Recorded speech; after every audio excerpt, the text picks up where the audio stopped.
Let's start our conversation about the truth about where I was born. The Bermuda Triangle. Okay, it might be a bit of a stretch, but I seriously do come from the area. Before I share my story, I would like for us to first start talking about intersectionality and what does that mean. When you look at intersectionality, intersectionality has many different components. And what I want you to do is when you look at intersectionality, think about these pieces and how it can change when your environment changes. And so this is where the crash comes into play. Intersectionality is a theory that was a way to examine multiple forms of oppression, discrimination, and how they interact and create unique experience for different individuals. It is the belief that oppressions are interlinked and cannot be solved by itself. It was coined in 1989 by Kimberly William Crenshaw. She's a civil rights advocate and a critical race theory scholar. The way I like to look at this is how your roadmap is built by different layers of your life experience, your identities, and the environments that you're in. So I want you to take a moment and build your roadmap. To do so, you need to think about who you are in terms of the different categories from gender, sexual orientation, race, ethnicity, socioeconomic status, and everything in between. You are the center point. But there are so many different roads and streets and highways that interconnect and build who you are. When you look at a map in the US, you see everything in feet, yards, and miles, while the rest of the world measures in centimeters, meters, and kilometers. If you were to take your roadmap and move to another country, all your directions and measurements would change. You might even have to drive on the other side of the road. This is where my story began. I was born in the Bronx, New York, to a Puerto Rican mom and a Dominican dad. You can see my roadmap being built, right? So an immigrant dad, an American citizen mom, both Latinos, both spoke Spanish, both come from the islands that are near the Bermuda Triangle. Trust me, it will make sense why I'm bringing this up. When you look at my roadmap, you can really dive deeper into multiple layers even further. I am Latinx, but I'm just Dominican and Puerto Rican. I am part of the LGBTQ+ community, but I'm just gay. And when you look at my race and ethnicity, you see white, black, indigenous. You can see all my roads, highways, and streets just all intersecting, creating who I am. Living in the US was not easy, even being born here. In New York City, I saw many people who looked like me, talked like me, and even had families the way I did.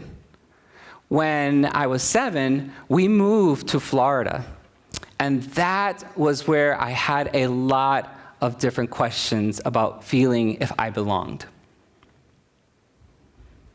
My intersectionality, my roads, were crashing with the local road system there.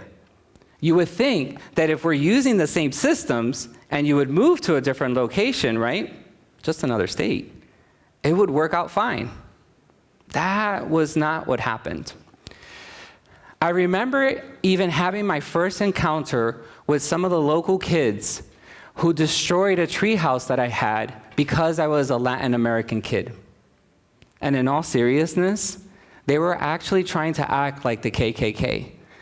And I found this out only because a very close friend of mine told me what happened and said, "Be careful."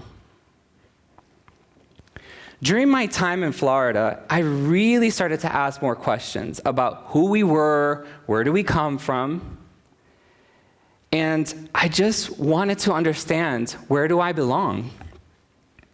At age 14, I decided to move to Dominican Republic with my dad's side of the family. I thought, this is gonna be great. I get to go back home, I get to meet my family, I'll be able to connect, figure who I am, feel like I can belong, and it's just gonna work out great. That did not happen like that.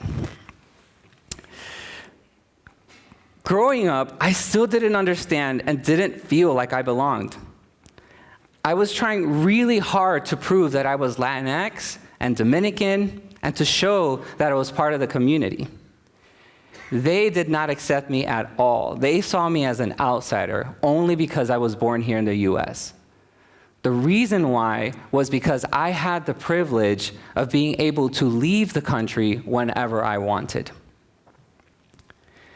I decided to stay in the Dominican Republic and go to college there. The university that I went to had many international students. The awesome part about all of this was that there were a lot of Puerto Ricans who came over to study, and I thought this was great. This will give me a chance to also see my other side and figure out who I am and have more conversations and connect. But that didn't happen either. They did not even see me as one of them. I even had a classmate who told me that I should not even claim to be Puerto Rican only because I didn't even know the national anthem of Puerto Rico. In all seriousness, and what's funny about all of this, is that his parents were Dominicans who had fled the country when our dictator was killed, and he was just born there. And yet he claimed to be more Puerto Rican than me. At this point, I said, I'm done. I started to tell people I was born in the Bermuda Triangle. I was too Latinx to be American, too American to be Dominican, and too Dominican to be Puerto Rican. I was born in no man's land. Not here, not there, not anywhere. I was never enough to belong. Before we continue, let's take a moment to understand what belonging means. Belonging, and one of the definitions that I found, is a person's perceptions of acceptance, feeling heard and seen within a given group. I must be honest. When I first heard this term as a diversity, equity, and inclusion professional and trainer, I thought to myself, we are adding a lot of terms and adding extra words. Like, we're making this really hard. But after I took some time to think about it, it finally clicked. All I have ever wanted was to feel like I belong wherever I'm at. I'm sure many of you here know how it feels to walk into a room and just not feel like you belong. Helping someone feel that they belong is so important, personally and professionally. We see many industries walking away from all the efforts that diversity, equity, inclusion, and belonging professionals are doing. This will only hurt those who just want to feel like they belong. I have heard in different settings, professionally and personally, that we are asking people to give up something, or tokenize, or give special treatment to this person. The reality is, we're not asking to take people away from the table. All we're really asking is for you to add extra seats for those who want to be there. The real thing of belonging is just making sure that everyone feels like they belong. I want to close with something that I learned from one of my home countries. the Dominican Republic, we understood that different existing communities, like the Spaniards, the indigenous, and African, is what created us. We are a truly mixed community, like very well mixed. And so we have a saying back home that you can take any Dominican and place them anywhere in the world, and they will fit in, until we talk. So a lot of our local artists wanted to create something that could represent all of the Dominicans, even if we look different. So then they decided to create what we call, it's a faceless doll, but we call it Las Muñecas Sin Rostros. What represents us from Las Muñecas Sin Rostros, it is not the color of our skin or the shape of our face. It is our community, our culture, our music, our clothing, our food, and flowers. I really love this because all they wanted to do was to make sure that every Dominican felt like they belonged. When I moved to Akron, I wasn't sure how it was going to be for me here. Was I going to feel like I belong? Would I have been accepted here? Especially me being a stranger from the nation of the Bermuda Triangle, I was not sure how this was going to work.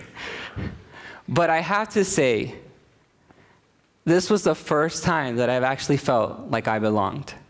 And it happened here in Akron. Now, this is only possible because Akron is a city that is very welcoming to a lot of us who are not originally from here, but wanted to make sure that we had a space to feel like we belong. So I want you to take a moment, and I want you to look to your left. Okay, look to your left. And then look to your right. All right, and I want you to ask yourself, how can I make them feel like they belong here? Thank you.